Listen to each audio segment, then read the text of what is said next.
ঈদের পরেই রাজধানীর বাজারে নতুন করে পেঁয়াজ, আলু, আদা, রসুন, মসলার দাম বাড়ছে। ঈদের কয়েকদিন আগের তুলনায় রাজধানীর খুচরা বাজারে এসব পণ্যের দাম কেজিতে 10 থেকে 20 টাকা পর্যন্ত বেশি দামে বিক্রি হচ্ছে। ভারত থেকে আলুর আমদানির পরেও দেশের বাজারে প্রতিনিয়ত বাড়ছে দাম। বেশিরভাগ খুচরা দোকানেই 50 টাকা কেজিতে বিক্রি হচ্ছে আলু, অথচ ঈদের কয়েকদিন আগেও আলুর দাম ছিল 40 থেকে 45 টাকা কেজি। দেশি পেঁয়াজ মানভেদে 60 টাকায় বিক্রি হচ্ছে, যা ঈদের আগে ছিল 50 টাকা। এরই মধ্যে প্রতি লিটার বোতলের সয়াবিন তেলের দাম 4 টাকা বাড়ানোর ঘোষণায় ক্ষোভ জানিয়েছে ক্রেতারা। সব জিনিসের দামই তো বেশি।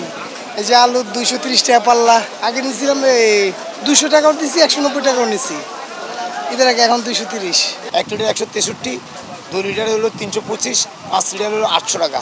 সরবরাহ 2-3টা কোম্পানি কমাই দিছে দাম বাড়ানোর জন্য। মশলার দাম অতিরিক্ত বাড়ছে। আপনার এলাচি 2200 টাকার এলাচি 250-3000 টাকা, 1 কেজিতে 600-800 টাকা বাড়ছে। লবঙ্গ আসছিল আপনার 1300-1400, 1600 টাকা। দর্শক, এই মুহূর্তে বরিশাল থেকে সরাসরি যোগ দিচ্ছেন সহকর্মী আরিফুল ইসলাম। আরিফ, বাজারে তেল সহ বিভিন্ন পণ্যের দামের বিষয়ে বিস্তারিত জানাবেন আমাদের। মালিহা, ধন্যবাদ আপনাকে। প্রথমেই আপনাকে একটি সংবাদ দিয়ে শুরু করি। বাহিরে যে তেলের দাম 4 টাকা লিটারে বেড়েছে, বরিশালে কিন্তু এখন পর্যন্ত তার প্রভাবটি পড়েনি।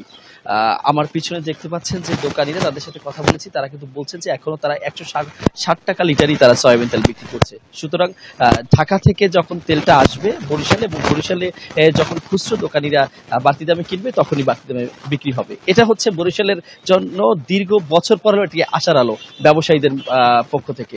যে তথ্যটি জানাতে চাই সেটা হলো, আজকেও কিন্তু গরুর মাংস 800 টাকা বিক্রি হয়েছে বরিশালের বাজারে। পাশাপাশি ব্রয়লার মুরগি সহ অন্যান্য মুরগির দাম কিন্তু কিছুটা কমেছে।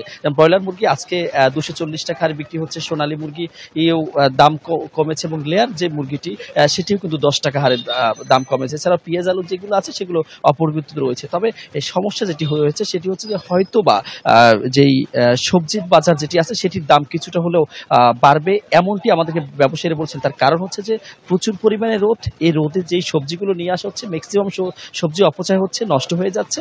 সুতরাং বরিশালের বাজারে যে সবজি আসছে তার অনেক অংশই কিন্তু খুচরো বাজারিরা মাঠে নিয়ে যেতে পারতেছে না। অপরদিকে যদি একটু বলতে চাই সেটি হলো যে ডিমের দামও কিন্তু অপরিবর্তিত রয়েছে। অন্যান্য যেই সামগ্রীগুলো রয়েছে সেই সামগ্রীগুলোর দাম অপরিবর্তিত। তবে ব্যবসায়ীরা বলছেন যে ঈদের পরে একটি চাপ থাকে, সেই চাপটা যদি সরকার কাটিয়ে উঠতে পারে তাহলে কিছু নিয়ন্ত্রণ থাকবে। তবে এর মধ্যেই কিন্তু দাম বাড়তি হয়েছে, সেটা হচ্ছে মশলার। যে সংবাদটি এর আগেও আরটিভির দর্শকদের দেখিয়েছিলেন যে মশলার দাম কিন্তু হঠাৎ করে বৃদ্ধি পেয়েছে। এটি নিয়ন্ত্রণে কিন্তু এখন জেলা প্রশাসন উদ্যোগ নেবেন, এমনটি আমাদেরকে গতকালকেও জানিয়েছেন। আর বরিশালের সার্বিক বাজার এখন পর্যন্ত ভালো রয়েছে, কোনো অপ্রীতিকর ঘটনা নেই। আর বরিশাল চালের বাজারটা কিন্তু একটু শেষ করতে চাই। চালের বাজারটা স্থিতিশীলই রয়েছে, বাজার মনিটরিং এখনো চলছে। এক্ষেত্রে এখন পর্যন্ত বরিশালের মানুষ স্বস্তিতে রয়েছে। এই ছিল বরিশাল থেকে আমার কাছে বাজার পরিস্থিতির সবশেষ তথ্য। মালিহা, ধন্যবাদ আপনাকে।